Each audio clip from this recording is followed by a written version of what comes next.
Fala galera, beleza? Aqui quem fala é o professor de Física, Igor Dias. Vamos para mais um resumo de conteúdo.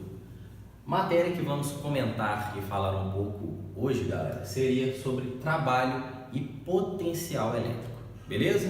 Então vamos lá. Gente, potencial elétrico seria, para nossa alegria, uma grandeza escalar. Não se esqueça, toda grandeza escalar nós importamos somente com um módulo, tranquilo? Então, potencial elétrico, gente, eu quero que você, aluno, pense no seguinte, em energia potencial, ok? Então, seria, o potencial elétrico seria associado, à energia potencial que uma carga fonte ela poderia armazenar, tudo certo? Então, a gente falando sobre energia potencial, nós temos que associar diretamente a potencial elétrico de uma carga fonte geradora, tranquilo? Então, com isso, nós temos uma equação, que a gente pode encontrar qual é o potencial elétrico que uma carga fonte ela pode gerar, certo? Então, aqui eu dei um exemplo simples, um desenho, de uma carga positiva gerando uma energia potencial, ou melhor dizendo, um potencial elétrico no ponto P, tranquilo? Então, com isso, nós entendemos que quanto mais distante da carga, menor o seu potencial, certo? Então, quanto mais próximo a minha carga fonte estiver do meu ponto de análise, maior vai ser o potencial desse corpo, certo? Então, nós podemos entender que com essa equação, a gente prova que o potencial elétrico, que nós representamos pela letra V, maiúsculo, vai ser dado pela constante eletrostática, pela carga fonte e inversamente proporcional à distância ao quadrado, beleza? Então, não se esqueça, quanto menor a distância, maior o potencial. Quanto maior a distância, menor o potencial elétrico que a carga fonte vai gerar em um ponto qualquer. Tranquilo? Então, com isso, gente, é bom a gente entender algumas coisas. Do tipo, toda vez que nós comentarmos sobre potencial de referência ou um ponto de referência, nós dizemos que a nossa distância, a gente tende ao infinito. Então, se você substitui uma distância muito grande aqui na sua equação, essa distância tendendo ao infinito, concorda comigo que o resultado ou a resposta do seu potencial tem que ser nulo a sua resposta, certo? Então, toda vez que nós jogamos um ponto de referência, uma distância lá no infinito, uma distância muito grande, nós podemos dizer que o potencial daquele ponto é zero, tá ok?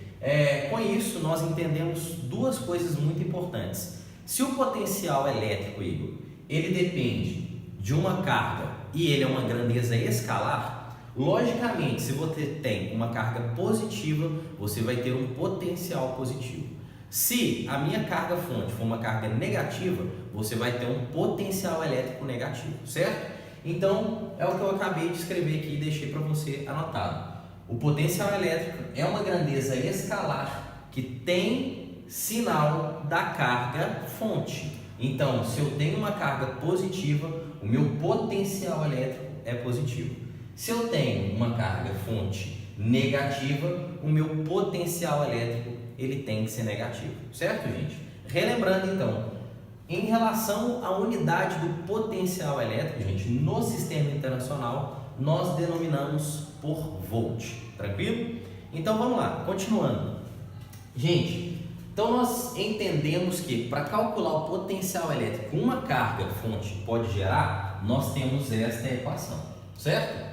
Mas eu quero saber, Igor, se eu tiver várias cargas no meu sistema, eu quero saber qual é o meu potencial elétrico de várias cargas fontes. Então é bem simples. Se o potencial elétrico é uma grandeza escalar, é só você pensar em uma soma algébrica, tá? Então, essa carga Q1 pode gerar um certo potencial, dar uma energia potencial ao ponto P. Da mesma forma, a carga 2 pode fornecer outra energia potencial a esse ponto P. E da mesma forma, a carga 3 Então, o que seria o potencial elétrico resultante no ponto P?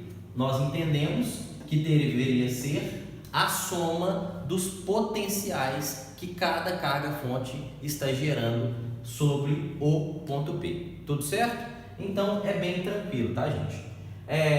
Falando sobre isso, né, que nós comentamos que você deve associar potencial elétrico à energia potencial, a gente tem exatamente uma equação que pode provar, né, como ser calculado a energia potencial elétrica em um ponto, quando eu posso colocar uma carga de prova neste ponto, certo? Oi, mas qual que é o objetivo de eu colocar uma carga de prova em um ponto ao qual eu estou analisando o potencial elétrico? Olha só, gente.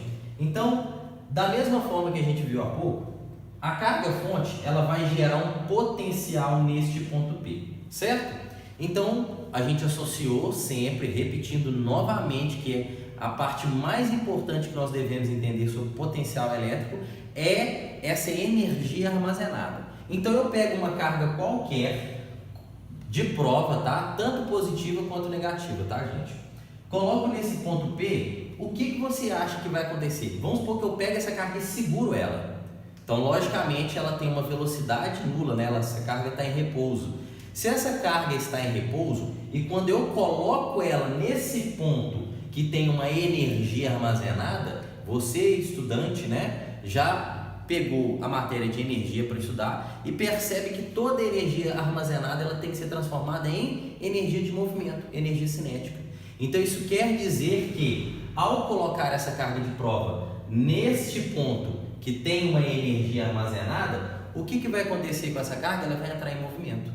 Então nós conseguimos entender que a energia potencial elétrica ela vai depender da carga de prova e do potencial elétrico neste ponto, certo? Então, e de outra forma também, nós podemos deduzir uma equação geral para esse sistema, que seria o seguinte: se nós entendemos que o potencial elétrico que uma carga gera é dado por essa equação, a minha energia potencial, eu estou associando esta mesma equação, só que eu estou fazendo um produto com a carga de prova. Então, o que vai ser adicionado nessa equação? Somente a carga de prova. Então, a nossa equação geral para energia potencial entre duas cargas, uma carga de prova e uma carga fonte, ela vai ser dada por essa equação. Então, nós temos que energia potencial vai depender da constante eletrostática, da carga fonte, da carga de prova, só que inversamente proporcional à distância. Tranquilo, gente? Então, vamos para o nosso último tópico aí que nós estamos comentando, que seria trabalho da força elétrica. Ô Igor, como você comentou sobre movimento de cargas, será que realmente eu posso pensar que essa energia potencial armazenada faz com que minha carga entre em movimento por conta de quê? Nós vamos entender isso por conta de uma diferença de potencial elétrico, certo? Toda vez que você tem uma diferença de potencial elétrico, você consegue movimentar essas cargas, certo? É como se fosse uma força que estaria sendo realizada para produzir movimento essa carga, certo? Então, como que é calculada então esse trabalho da força elétrica, né? Que vai movimentar essa carga. Então aqui eu deduzi, provei para você o seguinte: se eu tenho um ponto A e um ponto B de distâncias diferentes, logicamente, dá para a gente visualizar isso nessa figura, essa carga de prova gera um potencial do ponto A, que eu determinei por VA, a carga de prova, a carga fonte, perdão, ela gera no ponto B um potencial VB, certo? Então, como que essa carga ela vai ser empurrada? Por conta dessa diferença de energia, por conta dessa diferença de potencial elétrico, tá? Então, nós acabamos de provar que o trabalho de um ponto A a um ponto B, tendo realmente essa diferença de potencial, é dada pela carga vezes a nossa DDP. E eu coloquei aqui como uma observação para você. Toda vez que nós falamos VA menos VB, que seria o potencial de A menos o potencial de B, nós denominamos pela letra U, tá? O que significa essa letra U, Igor? Exatamente o que nós dizemos que é a diferença de potencial elétrico, tá ok? Então, a carga ela só pode entrar em movimento, ela só realiza trabalho quando há diferença de potencial, certo? Ô Igor, então, se não acontece num sistema qualquer, não tem diferença de potencial, tem como as cargas entrarem em movimento? Não, as suas cargas vão ficar em repouso, tá? Estáticas, tranquilo? Então, vamos para o nosso último ponto aí de resumo, que seria o campo elétrico uniforme. A gente vai associar isso a exatamente essa parte de potencial elétrico e trabalho da força elétrica, tá, gente? Então, o seguinte, eu determinei aqui exatamente as minhas linhas em azul, tá? Seria um campo elétrico uniforme, já estudamos sobre isso. Relembrando, todo campo elétrico uniforme, as linhas são igualmente espaçadas e o campo eles tem o mesmo valor em qualquer ponto que você pegar, beleza? Então, com isso, eu desenhei meu campo elétrico, tá? Na horizontal e para a direita.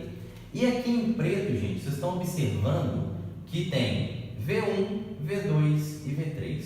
O que seriam essas linhas na vertical que eu desenhei? Essas linhas estão representando para mim o potencial elétrico, certo? Então, esta linha seria um potencial elétrico V1, esta outra linha, um outro potencial elétrico V2 e, consequentemente, potencial elétrico V3, tá? E todos eles diferentes, tranquilo? O que eu peguei aqui nessa situação e nesse desenho? Eu peguei um ponto A qualquer e um ponto B qualquer, só que o ponto A ele está no potencial V1 e o ponto B está no potencial V3, tá? Vamos adotar aqui, gente, que todos esses potenciais desenhados aqui, eles têm valores diferentes, tá? Porque eu quero movimentar uma carga de um ponto a outro. Eu quero realmente, às vezes, pode ser uma carga positiva ou negativa, depende da nossa análise, tá? Eu quero movimentar ela do ponto A para o ponto B. O que tem que acontecer? Tem que existir uma diferença de potencial. Então, nessa estrutura de campo elétrico uniforme, nós temos uma interpretação, tá? Que a diferença de potencial elétrico, que a gente chama de tensão elétrica, que a gente representa com a letra U, ela vai ser igual ao nosso campo elétrico vezes a distância entre esses pontos, tá? Então, realmente, eu coloquei a distância entre o ponto A e o ponto B, você percebe isso aqui nessa figura, e nós podemos calcular o potencial, a diferença de potencial, tá? Dessa forma. Então, U é igual a E vezes D, tranquilo? Então, como nós falamos de movimento de carga, eu consigo movimentar uma carga do ponto A ao ponto B tendo diferença de potencial? Sim, né? Nós podemos fazer isso. Nós vimos que a nossa equação é dada, que o trabalho realizado é a carga de prova vezes essa DDP. Mas nós acabamos de provar que essa DDP que nós chamamos de U, ela pode ser dada por E vezes D. Então eu pego essas duas equações e substituo exatamente o meu U, que é a minha diferença de potencial. Se eu faço isso, o que você percebe? Que o trabalho vai ser dado pela carga vezes U. Mas quem é U? E vezes D. Tranquilo? Então isso aqui são só deduções e equações que nós temos básicas na parte de trabalho e potencial elétrico. Beleza, gente? Então, esse foi mais um resumo aí. Muito obrigado. Tamo junto. Até a próxima aula. Valeu!